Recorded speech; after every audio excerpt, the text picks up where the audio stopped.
Welcome everyone to our episode number 4 of our Conscious Health podcast. In today's episode, we have an honored guest, Soulara Sevier, and we are going to discuss healing the mind, reconstructing limiting beliefs for business growth with Reiki. Thank you, Soulara, for being here, and thank you, Natasha, of course. Thank you so much for having me. Oh, it's so wonderful to have you, and so wonderful, David, to be standing beside you as well throughout this, which is wonderful. I'm going to quickly introduce you on your bio, and then I'm going to hopefully ask you to expand on that because I'm really, really excited to hear your journey. And Soulara is a Reiki master teacher, oracle, a visionary leader, understands the profound connection between personal growth and the cyclical flow of energy of ourselves and the earth.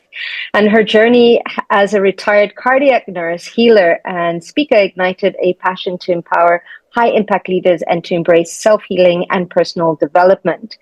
Through her online community, Heal, Grow, Inspire, Lead, Soulara guides these leaders to redefine their enoughness and unlock their highest potential. And Soulara's approach is deeply rooted in the concept of chakras, energy centers within our bodies that mirror the Earth's vibrational field. Just as the season shifts, our chakras can become imbalanced. And Soulara teaches to identify these blockages within their chakras and guides them on a journey of realignment. And this allows them to become more grounded, tap into their intuition, and express their creativity, all qualities of true, servant leader.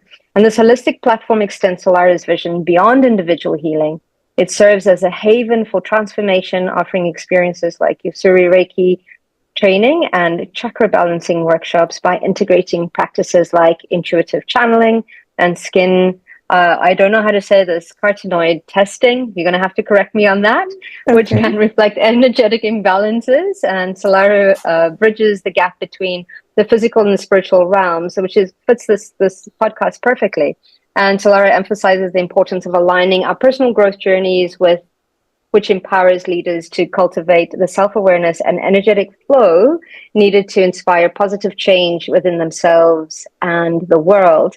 So what an amazing mission you are on, and what an amazing journey you've been on. It sounds like it. Can you elaborate a little bit and tell us a little bit more from going from something very, very medical to really kind of like, and I'm assuming combining both the metaphysical and just really expanding your healing capabilities? Absolutely. Thank you so much, Natasha. And David. So when I go back to just being a young child growing up in the Midwest, I was a middle child. And so I had this natural inclination to care. And so, I remember braiding my sister's hair, doing certain things to kind of help facilitate, just nurturing and growth. And I knew I wanted to help people. And so seeing my pediatrician, and I'm going to try to make the story a little bit brief, but I have to share insights how I got into nursing. So I remember seeing my pediatrician and thinking to myself, like, wow, this is a really powerful place to be in, to be able to help people. I remember seeing her nurse, and I said, I'm going to be a doctor. And so I knew that it wouldn't be a pediatrician, but I felt that since people were naturally drawn to me and would tell me stories and ask for guidance and assistance, I said, well, maybe psychiatry. I think I'll do psychiatry. And so at a young age, I really set out on that path of going, being a doctor and going to pre-med and all of that at a school in the south of the United States. And upon arriving, I realized that, there's a freedom aspect to me. There's a part of me that has to be free and prioritize self-care. And this is terminology that I wasn't necessarily familiar with from a verbal standpoint, being in college and, you're signing up, you're going to go to medical school after college. But I knew that when I got there and I was just told certain things about residency and all of this, I said, there's something that's very, I felt like a blanket was over me, like energetically. And I said, no, I have to be free. I don't want to be on call. And those things did not align with my core energies. And so I was able to still continue. I dropped the pre-med portion, ended up with a degree in psychology and chemistry. And then upon graduating, life does what it does. And I had an opportunity to attend nursing school. And so upon that was when I decided, I can travel with nursing. Gives me a little bit more freedom. I can still provide care for my patients, but at a certain time it can stop and I can care for myself. And so that is what inspired me to pick up sort of that stethoscope in that way, because I needed that partition, because I knew that prioritizing myself and, making sure that I was rested and cared for, that I can be at my best with my patients. And so after 16 and a half years and sort of a spiritual awakening in between that time frame, I realized that I wasn't taking as good a care of myself as I thought. And so that is when I got more into the energetic aspect of things. And I intuitively heard the word Reiki one day. And I said, well, that's interesting. It sounds familiar, but I don't really know what it is. And so upon Googling it, it resonated so highly with me. I said, oh, this is it. This is what I need in my life. And so it was at that time that I began my journey of researching and finding out who would be that Reiki master teacher to initiate me. It was a beautiful story behind that, but I did find her. And in 2020, I was able to retire from nursing and pursue preventive measures for holistic healing, with Reiki being at the forefront since that time. Beautiful. What an amazing journey you've been. Thank you. And it's still happening, but oh yeah, it doesn't stop. It doesn't, right? Absolutely.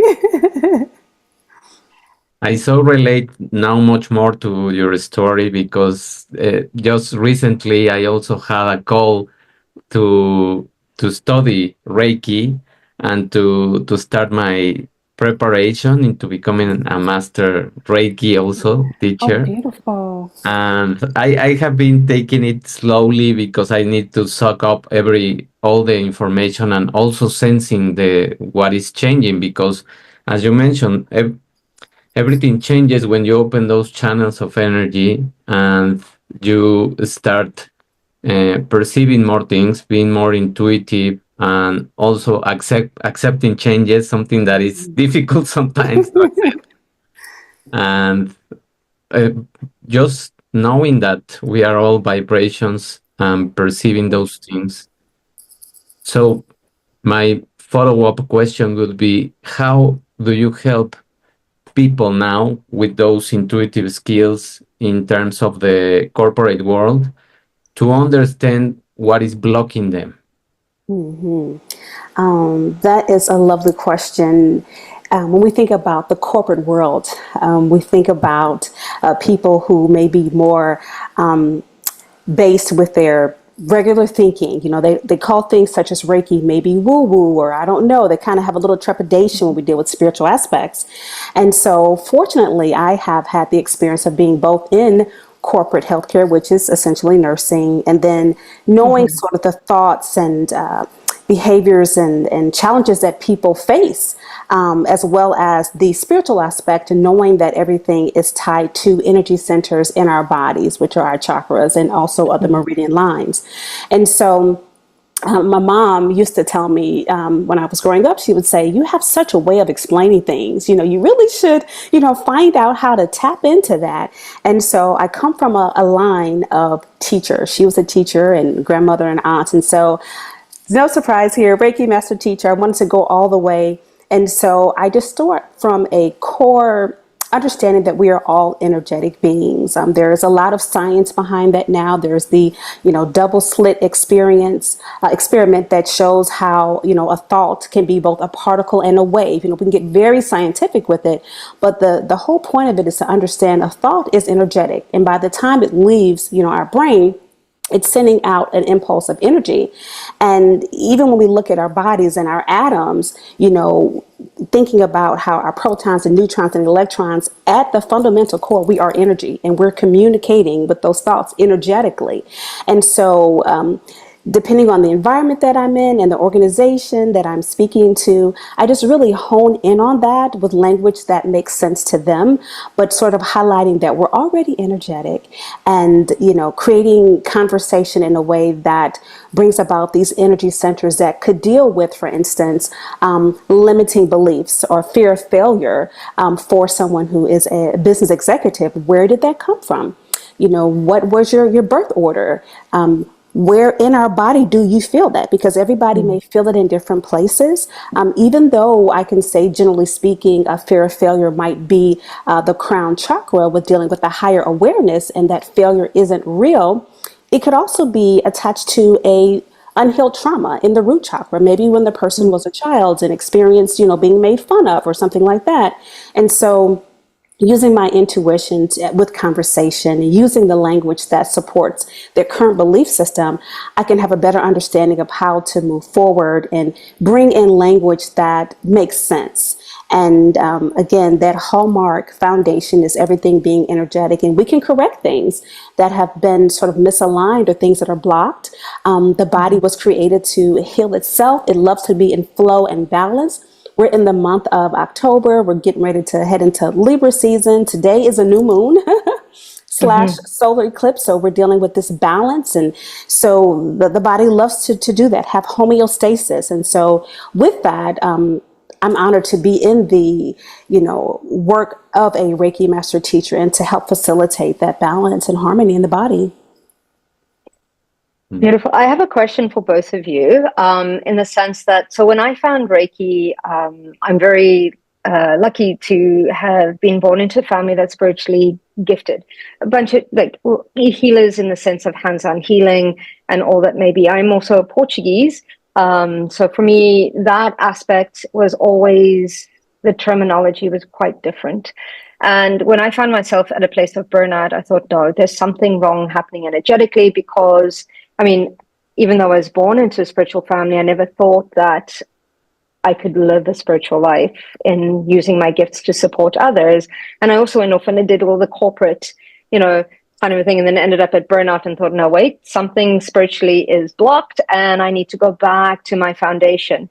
And I did the same, typed in, what is hands-on healing into Google. Google's an awesome tool for Reiki, and Reiki popped up as well, and it must be Reiki. And it was beautiful because it helped me along in my healing journey.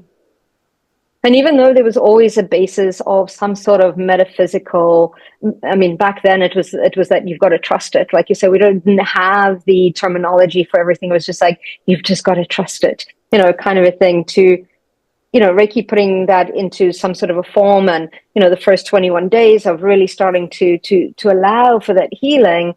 Even within that, I still very much had a corporate mindset. Thank goodness things have changed in the sense of I've been meditating for the last 5 days. And so here's the action, where's the reaction, and then I started to realize, wait, it's a collaboration, it's co-creating, it's more healing that needs to be done.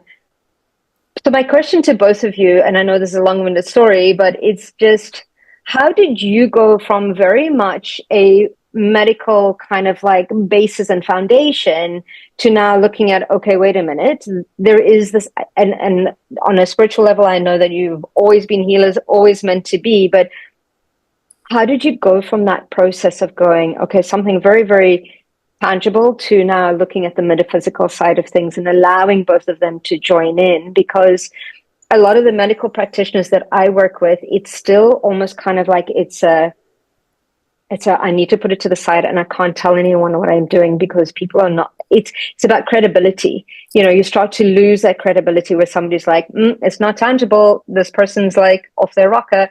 And I know that certain of the practitioners that I know, their licenses have been threatened. So they've had to very much navigate a world where it's accepted but not accepted, but it's a tool that can be used. How have you two found that? I'll start with you, Soulara. Okay, I was going to say, David, you're going to go first? But sure.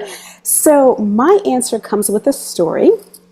And this gets into sort of that healing journey that began when I heard the word Reiki. So Mm-hmm. I had been a nurse for about, I would say about 14 years. And so, just think about energetic toll, think about just sort of from a corporate perspective, everything needing to be balanced as far as a nurse is concerned. And I wasn't doing a very good job of that. My eating habits were not the best because number one, I had to rush to eat quite often, or, just go prolonged periods of time without eating, and, definitely not being hydrated very well. So very early on, I just experienced this depletion of energy, and it just continued, and actually got worse and worse and worse, to the point where all I could do was muster up the energy to go into the hospital and then to go home. And as most people know, nursing is a 12-hour job, and, usually preparing and then coming back home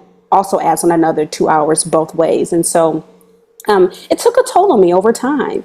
And so I would say about my 14th year in, I remember being at the hospital, and I was sitting at the nurse's station, and I was getting ready to stand up and go check on a patient. And I was actually working on, I think it was a heart and lung unit. And so when I stood up, I actually had to grab a hold of the nurse's station because I almost fell, like I almost tipped over, and I was just like, oh my gosh, like, what is that? I feel very faint. And so I sat down and I started looking around, like, did anybody see me? And I sort of contemplated, okay, do I just let this pass, or do I need to go and get some assistance? And just that inner voice was letting me know that that wasn't normal, especially since I felt dizzy. And of course, being a cardiac nurse, I'm thinking, oh my gosh, circulation, pre-syncope or near fainting. So I said, okay, let me tell the nurse manager. So upon telling her, my life changed. I became a patient. And so I remember the wheelchair coming up to me, and I was like, oh my gosh, like, this is so crazy. I got in the wheelchair and had my big nurse badge on, but it didn't matter. I, had to go down to the emergency department and was really treated as a patient. The same tests and blood draws and things that I was doing on patients was now being done to me, EKGs, all of these things. And so I actually had to spend the night. I could not go home. And I was terrified from the standpoint of, I've never been a patient. I've never spent a night in the hospital. What is happening?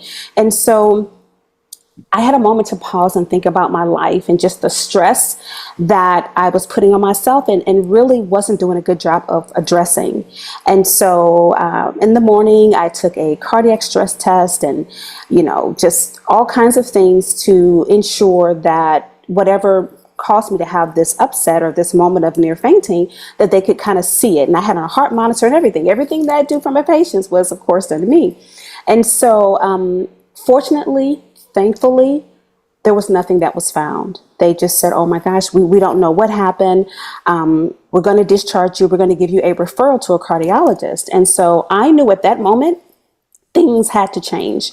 And so I began just Googling, making sure, alternative medicine specialists, all kinds of things holistically to help me. I began that journey immediately. And so upon seeing a chiropractor and being put on proper supplementation and things of that nature, that began that physical healing journey. And at that point, I heard the word Reiki.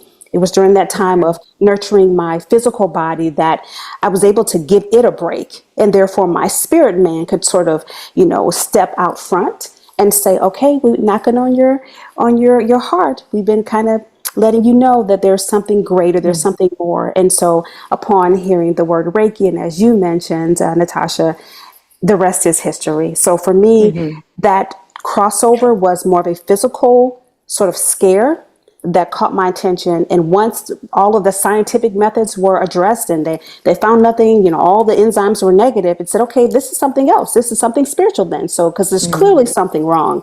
And so for me, I was able to take that awareness and then transition over to a space of preventive maintenance and energy healing. Beautiful. What an amazing journey. Thank you so much for sharing that. Thank you. I relate also to many points of your story because I didn't have a breakdown per se when I was also in the corporate world, but I felt just completely depressed, let's say, depressed without energy to go and work, without motivation. And I just felt that my body was telling me something, and as you mentioned, your body sometimes tells you enough is enough, and that's it. I mean, you need to find other things to do. I also come from a family of teachers, so I started to teach again and to have more freedom in my schedule and just to let things flow and go into the spiritual realm. I wasn't spiritual at all, of course, in those days. And I started just with meditation, with Buddhism. That was something that brought me to the spiritual side. Reading books of Buddhism. I had a friend that was doing courses and workshops in Buddhism, and she invited me to those talks. And I felt that peace inside of me, and that piece led me to find out more about these uh, spiritual things and spiritual realm, let's say, because it's a lot of things. And now that I'm writing or that I'm researching more about this spirituality and everything that is connecting the dots, I now can see, just as many of us can see if we are here talking about this, is that science will never catch up with what our bodies and the energy are doing for us. And unless we give up this fight between the two sides, between spirituality or science, we are not going to understand that joining the forces is much better, and it will heal many more individuals in terms of understanding where are the blockages of energy, because that is also science. I mean, it's also going to that research mindset or scientific mindset of exploration, of testing things, and just seeing by yourself that by removing certain blocks of energy, your body and your mind starts to have a lot more clarity and more flow in the things that you are attracting to your life. Beautiful. Well, thank you both for sharing. It's like incredible. I always get curious and I get really excited when I do have somebody from the medical field come in and experiment or try or ask questions, because I'm like, you're a natural healer. There's like so much potential to you, and there's that background. So I get really excited to see that. And I'm working the opposite way. I'm trying to learn the medical, the physical aspects of what's happening on the spiritual, mental, and emotional side of things. So a lot of the times I'm like, hey, David, how does this work? And then he'll be like, yeah, like this and like this and like this, which is amazing. The other aspect from the spiritual perspective, I don't think it's ironic that you were a cardiac nurse.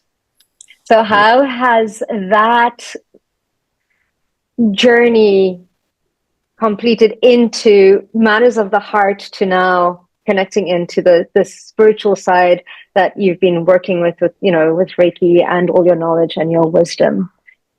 You're absolutely right. There are no accidents. And oh my gosh, just thinking about now from an energetic perspective and how the heart has literally a mind of its own, literally the neurons that are on the heart and how they just conduct this electromagnetic field that is very high in attraction, very high in energy, even more so than the brain, right? So this heart space is just amazing. And so we talk about attraction. We talk about living this life that we desire, having these outcomes that we desire.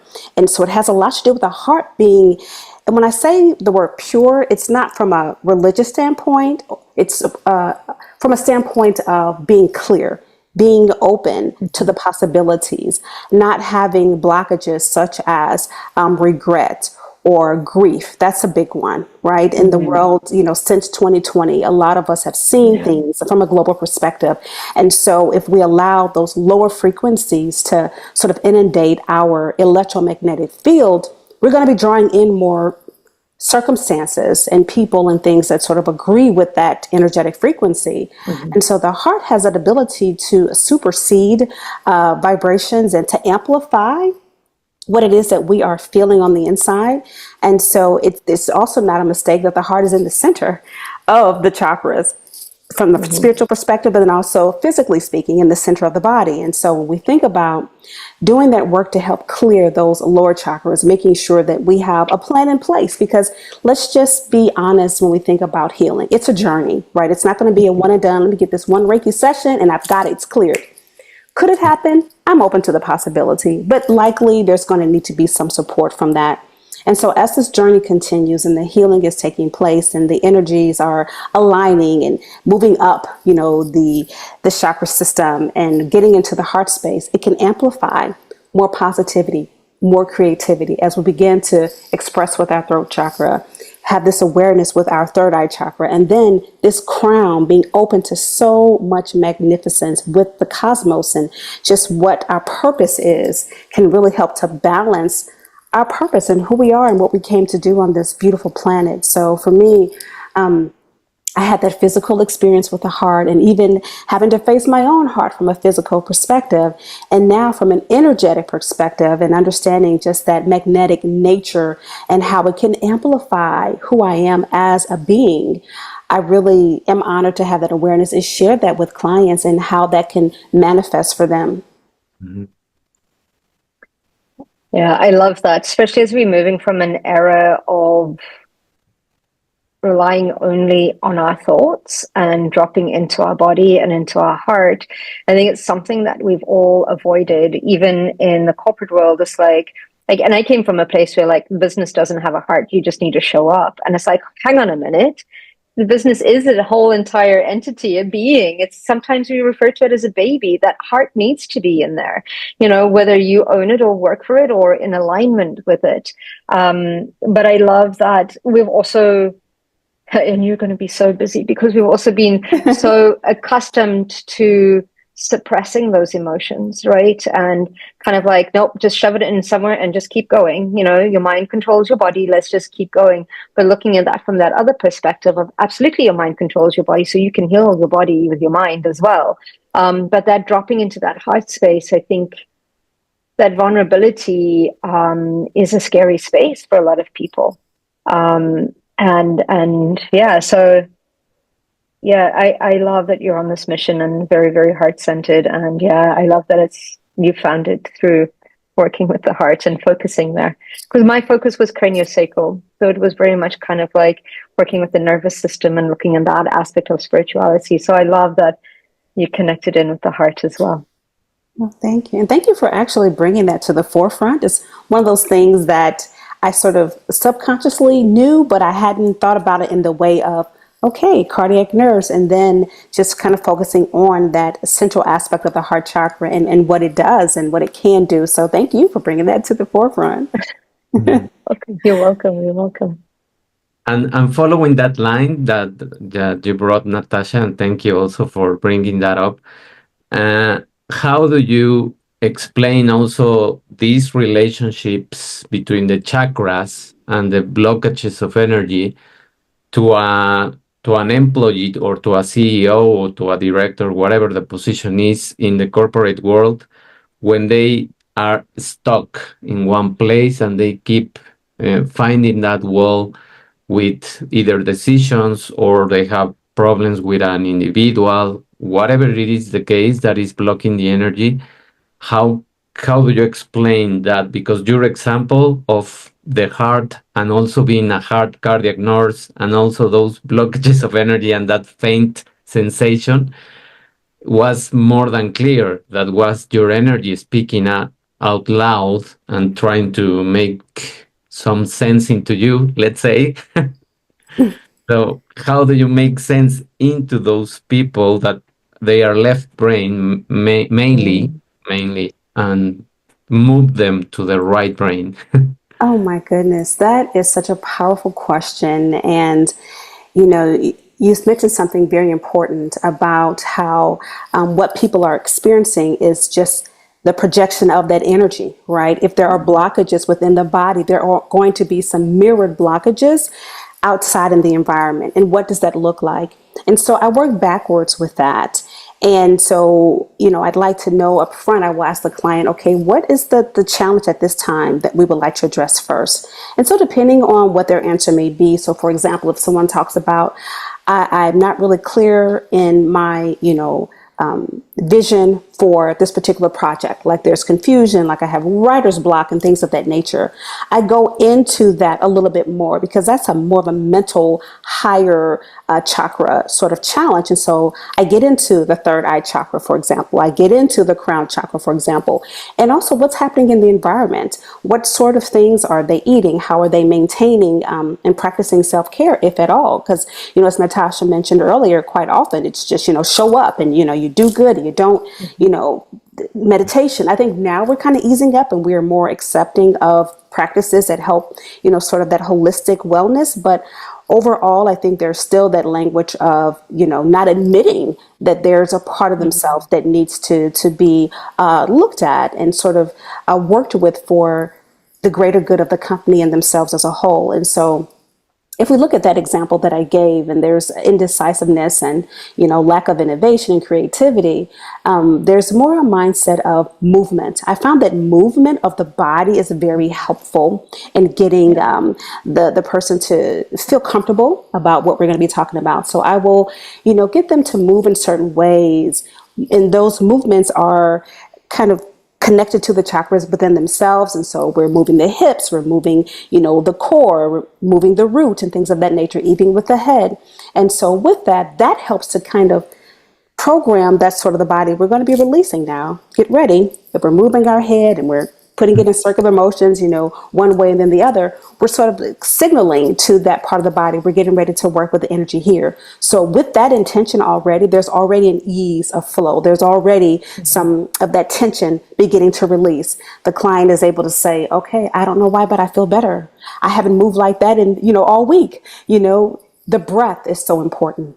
Taking deep breaths. There's a particular yogic breath that helps to balance both the right and left hemispheres. We talked about someone who's more left-sided in thinking versus right side. So I will bring in the breath and how to breathe in through one nostril and then breathe out through the other. And so we do cycles of that. That helps to balance sort of that left brain, right brain thinking. And then I get more into the questions. Maybe that wall is broken down just a little bit. They don't feel as though they're sort of on the stage and the bright lights are on them. So they're able to say, well, I've been feeling a certain way. Maybe things are going on at home that I don't have the answer to. Maybe that's the reason. Maybe we should start there. And so from movement, from sort of breaking into those rigid thoughts of, okay, well, I don't know who is this lady, what is she going to be doing? I do sort of natural things that breathing, everybody does, right? We're just going to do it in a different way. Movement, everybody can do. We'll just do it in a gentle way and sort of isolate certain areas of our bodies. And then I can address, based on what they say, I can address the root cause. And then I bring in that intuitive part of me that can help them with ways to keep the healing energies flowing, because energy flows. The moment that we stop and we become rigid and blocked, there's sort of this backup of energy. And just like with our physical body, when things are not flowing properly, there's discomfort, there is dis-ease. And so everyone feels much better when things are flowing and moving, and there's more joy, there's more happiness, more of those higher frequencies. And so with that being said, not only is the client feeling much more better about themselves, because again, depending on what they say, I will give them the intuitive insights that come through, and then they can move into actionable steps. And when we meet up the following week, well, how did those steps go? Was there an affirmation that was given? Was there a food list that was given? Because I help my clients to eat from the rainbow, different spectrums of the rainbow, which of course are our chakras. And so if someone is having sort of those thoughts that are indecisive, we're going to focus more on those purple foods, those blue foods. We're going to decrease that sugar. We're going to decrease that alcohol if that's a particular challenge. So there's quite a bit, that should be taken into consideration, but it's very individualized in its approach, but very fundamental and helpful overall, again, not only for the person, but for the organization. Great approach. And I think that, well, the first things that you do is doing also it's science, because it's moving the energy. It's moving the energy, and the energy of the emotions that are blocked need to start getting, let's say, a stretch. I just imagine the molecules getting stretched and the cells Yes. getting stretched, all of those things. And I was just thinking about also these new things that are coming besides Reiki, that are connecting also the dots between what we are made of from the universe, the energy of the universe, the stars, the alienation of the planets, and this human design that I have been also studying, and Gene Keys is another flow. And they talk about this space between the cells that they need to communicate in order to flow and to give nutrients to each other, and to synchronize into those timing clocks, which are the circadian rhythms and all of those things. So what you are doing is also synchronizing the things that they are doing with the food, with the sleep, with the surroundings, because taking into account the holistic way of seeing things is what going to integrate the person. I just imagine that a person that is in a blockage is just like a piece of the puzzle that is lost, and that is not finding the other pieces in his own puzzle. So that that for me is just assembling the person into a holistic way, no? I love that, Yeah. David. Pieces to that person's puzzle. Love that. No, absolutely beautiful. And do you think we're coming full circle? Because a lot of this knowledge has been carried by our ancestors that we've forgotten about, chosen to ignore, chosen a different path. And it's now, I think it's starting to surface into that reconnecting with nature once more, which I think is really, really important. And you spoke about it being a new moon today, and the last few months have been quite a roller coaster in the sense of pushing up patterns and limitations and blocks and intergenerational conditioning for all of us between retrograde and blue moons and everything aligning, which is absolutely amazing and hard sometimes, but so amazing in the sense of if we pay attention and are in observation, like you say, and start to put in that self-care aspect, it becomes really a journey about getting to know who we are and unpacking those, those molecules, and unpacking and really kind of like going within, which I think is important. And yeah, working with the seasons and with fall or autumn coming in, very much a shedding time. So it's by no accident that that movement and everything is coming in, and there's more of that awakening aspect of going, okay, there's more than life than this, and yeah, so I think all of this is quite timely. And like you say, all these new modalities that are coming in, because we're starting to expand and merge these modalities as well, and really look at them as our own. And as you say, and I'll let you answer this first, what do you think the future of medicine is? Because I've had a vision, but I'd love to know from both of your perspectives what you see the future of medicine being. Wow. I've actually heard a similar question and also sort of had an epiphany of what that could look like. And I believe that the future of medicine is going to be spirit medicine. And even the combination of those words, spirit and medicine, like someone may say, well, what does that actually look like? So it looks like yoga and Reiki being, serving as the foundation for addressing energy blockages within the body. It looks like nutrition being the number one thing that doctors are leaning more towards for treating, if you will, symptoms of a dis-ease. It may look like leaning more into purpose-driven lives. And what does that look like? tuning into those gifts that you already naturally came here with. Oftentimes we are, the longer we've been on the planet, we think about, well, what is it that I used to love to do growing up? What was it that I was good at, And sometimes you do have to lean more into those who grew up with you, a parent, friend, cousin, neighbor. What is it that I just did effortlessly? And getting back to that core grounding, that core gift, and seeing how that can answer some of the challenges that are here on the planet. I believe that if you're here, there's a purpose for not only healing yourself, but also the planet. I believe she needs our assistance. There's just been so much over the eons, right? Because there's just been a cyclical pattern happening for years and years, millions and millions of years. And so I agree, we are entering into that cycle where there is a global awareness of everything, animals and even plants, being sentient. And so this information that's coming in is just a relearning of it. I really do believe there is nothing new under the sun.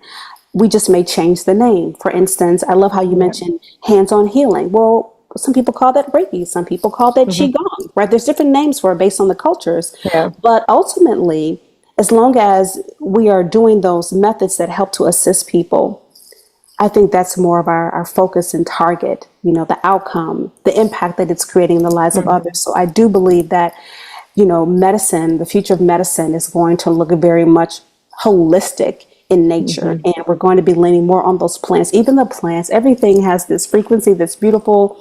It wants to heal and balance and renew. Even our crystals, our crystal friends, everything.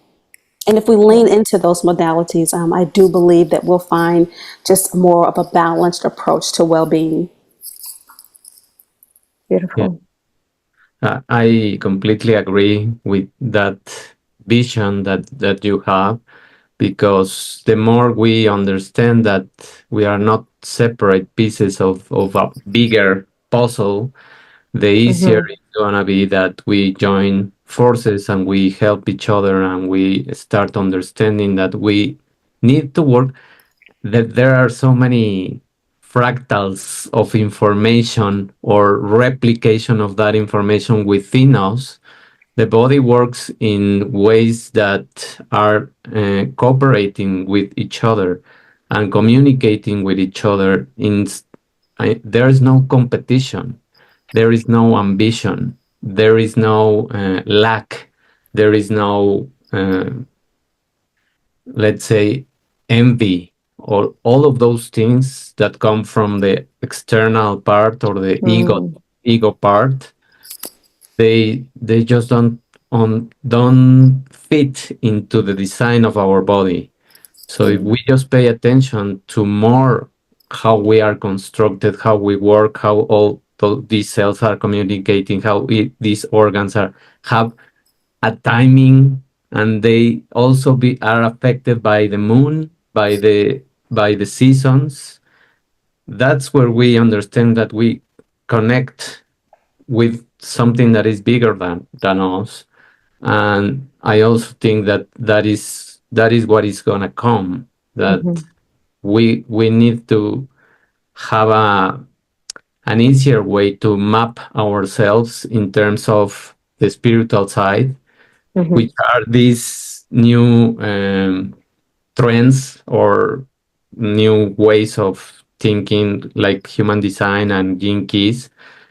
I was just talking with my mother that if we approach, for example, therapy in terms of psychological therapy with people with a map of how these people is designed by their own birth and by the alignment of the planets and all of those things, which are the design of each person, that would be amazing, because we know how they are designed. We know what are their qualities and their traits. There is no negative things. There are just light or shadow sometimes. And we move in between, but we would understand much better why we sometimes go to the shadow part or we go to the light, no? Which is what you do with your clients, no? I absolutely agree. The individualized approach, that's important to remember and consider, because even in some of the medical modalities that are coming onto the scene now, it's very individualized. Previously, remember the food pyramid, and, everybody needs X amount of protein. Everybody needs to have X amount of, milligrams of this particular grain. Well, research is showing that that's just not true for everyone. What may be a superfood for one person is an allergic reaction in someone else. And so, just like the physical aspects and finding out what works for the individual, I love how you mentioned the gene keys, and understanding that if we pay attention, there's a reason that I was born in December, with a Scorpio moon. There's a reason. And what does that mean? What did I come here with to discover about myself? How can I take those discoveries and help heal the world as well as myself? And as you said, David, which is just brilliant, if we all could work according to some semblance of that, I think that absolutely the world will begin this journey of healing from a massive perspective. And I think we really need that right now. Yeah. Yeah, no, it's absolutely beautiful. And I've also seen a world where you look at somebody from an individual perspective, but you also look at them like physically, mentally, emotionally, spiritually, and combine everything, like you say, a holistic approach. And it's so interesting that you talk about bringing in that astrological aspect. I actually I have an evolutionary astrologer that I work with, and I asked her to help me understand my children's charts. And they are so different, and to tackle and knowing what their mission is and how they function and what their needs are. And I mean, one of my daughters has an autoimmune issue that she's resolved, but her Mars showed up in her blood, and they said, no wonder it's coming up, because even within that, it's like it makes complete sense of why she's going through this at the moment. And yeah, absolutely, trying to understand who we are, I think, is the biggest part of this journey, and why we are here. And I think tackling our body and our minds and our souls from that perspective is absolutely imperative.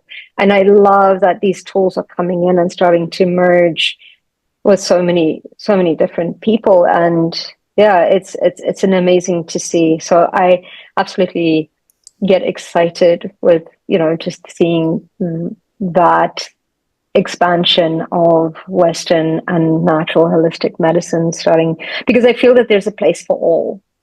One is preventative, and the other one is acute. When it's needed, it's there. I love that. Yeah, I broke my leg in 5 places once, and I loved all my Reiki friends, but I needed a surgeon to put that plate in there and mend it together. So there's very much gratitude for that. And I feel that there's space for all of this medicine to live together, as long as there's that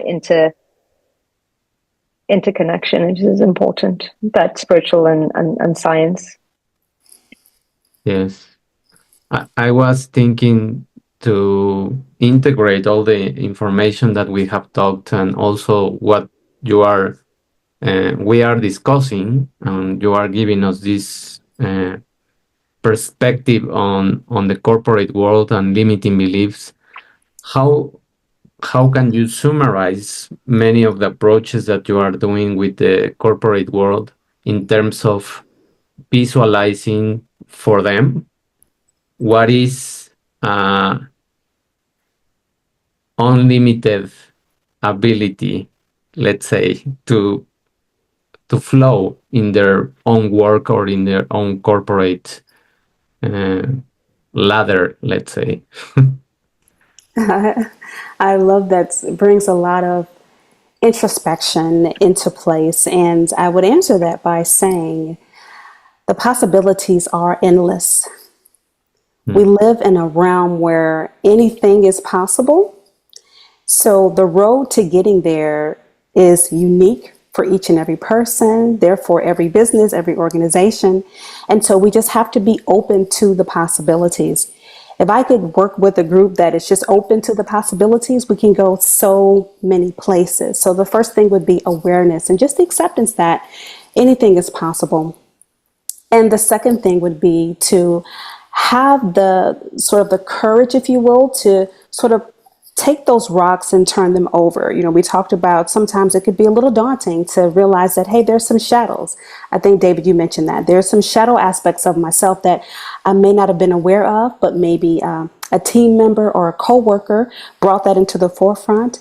And now that I'm faced with that, having that courage to say, I don't know how to tackle that. Let me lean on the expertise of someone else, because I know that it's possible that I can overcome that.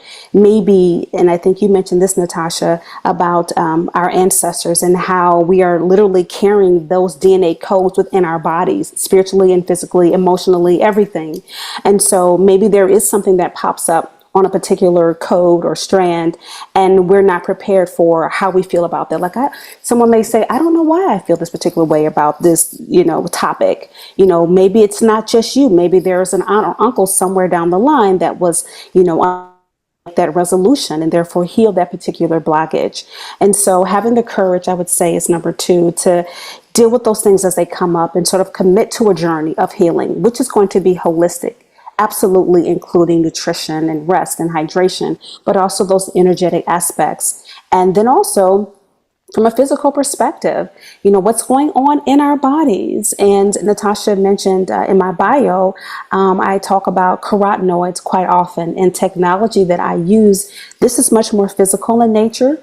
There's a scan that can be done that's non-invasive. You place your hand on an instrument that can read the level of carotenoids, or in other words, antioxidants in our body, in our bloodstream. And are we getting that nutrition that we need from what we eat? Are we are we eating well? And so putting your hand on that scanner, getting a 30-second or less scan will let you know right at that time, am I doing the best that I can with my intake of food? And so from there, I can also suggest, certain foods to eat, which is always going to be the rainbow. What happens inside happens outside. So we're talking chakras or chakra diet. Sometimes I refer to it as, and with, committing sort of to that journey of healing, accountability would be the last portion of that. Staying on target, it's very challenging. There's distractions coming from everywhere, right? There's pressures and challenges and decision making that can throw us off sometimes. Natasha, you mentioned how we've encountered these blue moons and super moons and retrogrades, and all kinds of things are happening. Even the planets are going through their journeys, right? Their transits, their healing aspects. And so we're impacted by that. And so we have to have an awareness of that could it be possible that when there's a full moon, there are more admissions to the hospital? That's scientific. Could it be possible that there are more car accidents when there's a full moon, or, when there's this type of alignment? It's possible. So we kind of put that accountability piece in there, and maybe surrounding ourselves in those communities that can support. Like, hey, I saw a post one day that said, is anybody else out there feeling sort of this drained energy? And then it was just beautiful to see that there were comments, a nice amount of comments of people saying, hey, me too. And so having that space to kind of bounce those ideas and, questions off of makes you feel as though you're not out there by yourself, which also can strengthen that commitment to that healing journey.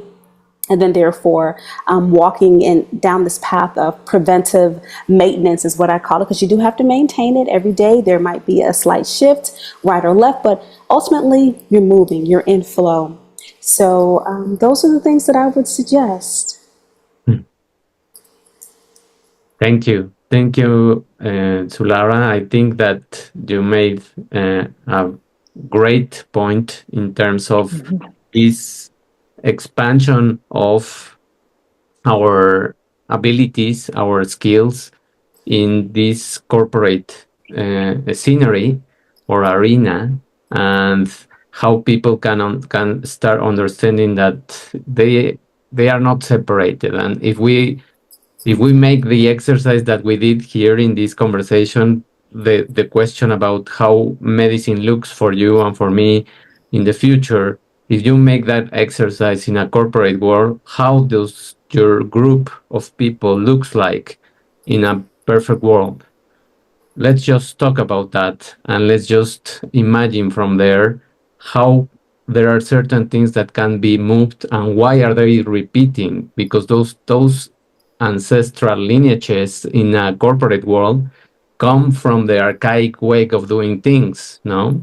which is very like you have to be here from 8 to 5 and you have to comply with these rules and you have to follow these procedures. And maybe no, maybe those procedures can be flexible.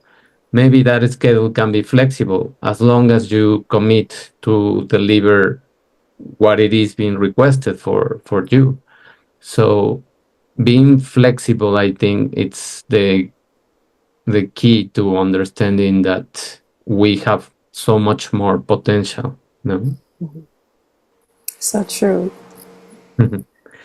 Thank you. Thank you, Soulara. Thank you, Natasha. I think this is a perfect way to close and to integrate the information. And of course, we will have more episodes with Soulara, and we will need to go beyond into this realm of the chakra system, which is also another interesting topic that we can touch on our next episode. And thank you, everyone, for being here, for listening. And we invite you to give our comments. And how can people find you, Soulara, or where can people find you? Well, thanks so much for asking, David. And thank you so much again, you and Natasha. It's been an awesome time here talking about these subjects and especially how they apply to the corporate arena. So thank you so much for that. I can be found on Instagram at Reiki with Soulara. And Soulara is spelled Soulara. Also on Facebook for my business page, Soul Reiki Health Beauty Wellness. And then on LinkedIn, Sevier, Reiki Master Teacher. Beautiful. Thank you. Thank you for all those nuggets of wisdom you shared with us today. Thank you so much. It was such a pleasure. Thank you.